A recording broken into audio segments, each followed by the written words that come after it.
কপিল দেবের নিকট প্রার্থনা করছেন যে হে প্রভু, আমার যে আসক্তি, জড়জগতের প্রতি আমার যে আসক্তি হয়েছে, আপনি কৃপা করে আমার এই আসক্তি ছেদন করুন।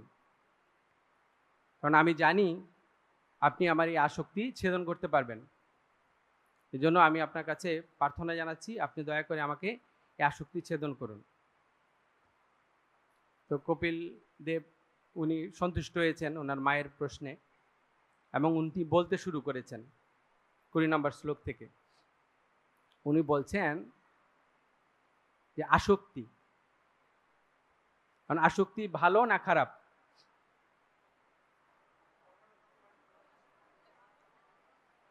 হ্যাঁ, বলছে যে যদি আসক্তি ভগবানের প্রতি হয় তাহলে ভালো, আর যদি জড়জগতের প্রতি হয় তাহলে খারাপ। তার মানে কি হলো? তার মানে হলো আসক্তিকে ত্যাগ করা যায় না। আসক্তিকে মানে আসক্তি শূন্য হতে পারবেন না আপনি। আসক্তিকে কোথাও না কোথাও লাগাতে হবে। হয় ভগবানের সেবায় লাগাবেন অথবা মায়ের সেবায় লাগাবেন। আসক্তিকে শেষ করা যায় না। তো সেটাই বলছেন কপিল দেব তার মাকে, যে এই যে জড় যে আসক্তি, এটা আমাদের বন্ধনের কারণ। কিন্তু সেই একই আসক্তি যখন কোনো স্বরূপ সিদ্ধ ভক্তের প্রতি হয়, তাহলে তখন সেটা মুক্তির পথ। কিরকম ভক্ত? স্বরূপ সিদ্ধ ভক্ত। এখানে কিন্তু শুধু ভক্তের কথা বলা হয়নি, স্বরূপ সিদ্ধ মানে যিনি জানেন, মানে ভগবানের শুদ্ধ ভক্ত, উন্নত ভক্ত, সেই রকম ভক্তের প্রতি আপনার আসক্তি হতে হবে। আবার আসক্তিটা কিরকম হবে? তার প্রতি, ওই ভক্তের প্রতি আসক্ত মানে ওই ভক্তের দেহের প্রতি আসক্ত না, মানে ওই ভক্তের আসক্ত মানে যে ওই ভক্ত আপনাকে কৃষ্ণের কাছে নিয়ে যাবে, ওই ভক্ত আপনাকে সহযোগিতা করবে কি করে আপনি ভগবানের কাছে যেতে পারবেন, সেই জন্য তার প্রতি আসক্ত হওয়া।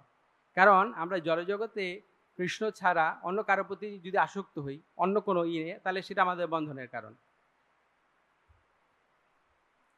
এখন মনে করুন মাতা দেবহূতি জিজ্ঞাসা করছে যে আপনি তো বললেন যে স্বরূপ সিদ্ধ ভক্ত বা শুদ্ধ ভক্তের সঙ্গ করতে হবে, তা আমি জানবো, চিনবো কি করে শুদ্ধ ভক্ত? আমি তো অনেক ভক্ত দেখছি, আমি তো দেখে তো বোঝা যাবে না।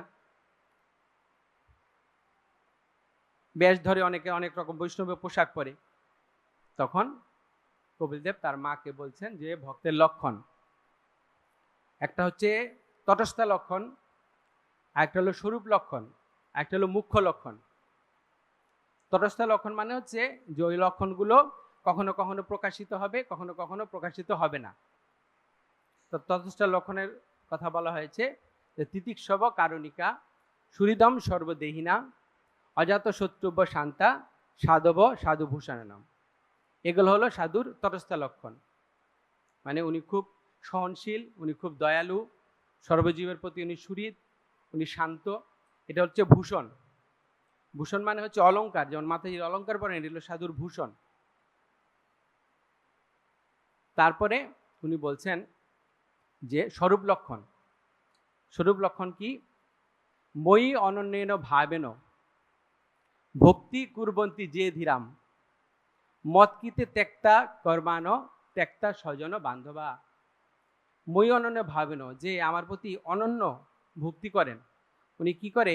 যে ভক্তি করতে গিয়ে যদি আত্মীয় স্বজন তাকে বাধা প্রদান করে, উনি তাদের ত্যাগ করেন, ত্যাগ করেও আমার ভজনা করেন। তো এটা বলা হচ্ছে যে কৃষ্ণ ভক্তি করার জন্য যদি কেউ বাধা দেয়, তখন তাকে ত্যাগ করতে হবে। আমরা ভাগবতে দেখতে পাই যে ভরত তার মাকে ত্যাগ করেছিলেন, প্রহ্লাদ মহারাজ তার পিতাকে ত্যাগ করেছিলেন, বিভীষণ তার ভাইকে ত্যাগ করেছিলেন। এরকম আমরা গোপীরা সবকিছু ত্যাগ করেছিলেন কৃষ্ণকে পাওয়ার জন্য, অন্য কোনো উদ্দেশ্যে না। আমি ত্যাগ করেছি কেন? না আমার কোনো কামনা বাসনার জন্য, তাহলে হবে না, কৃষ্ণকে পাওয়ার জন্য। আর মুখ্য লক্ষণ কি? মদাশ্রয়া কথা মিষ্টা। ভক্তের লক্ষণ কি? যিনি সবসময় আমার কথায় আশ্রয় করে থাকবে। মদাশ্রয়া কথা মিষ্টা শ্রীনন্তি গায়ন্তী চ।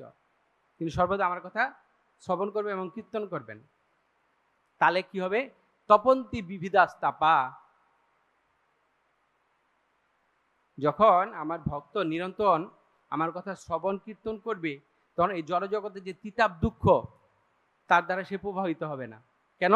কারণ যেহেতু সে সর্বদা কৃষ্ণের আশ্রয়ে আছে, মদগত চিত্তা, নৈতাম মদগত চেতসা, যেহেতু সে আমার চরণে আশ্রয় গ্রহণ করে আছে, এই জন্য সে কি করছে, এই দুঃখ তাকে প্রভাবিত করবে না।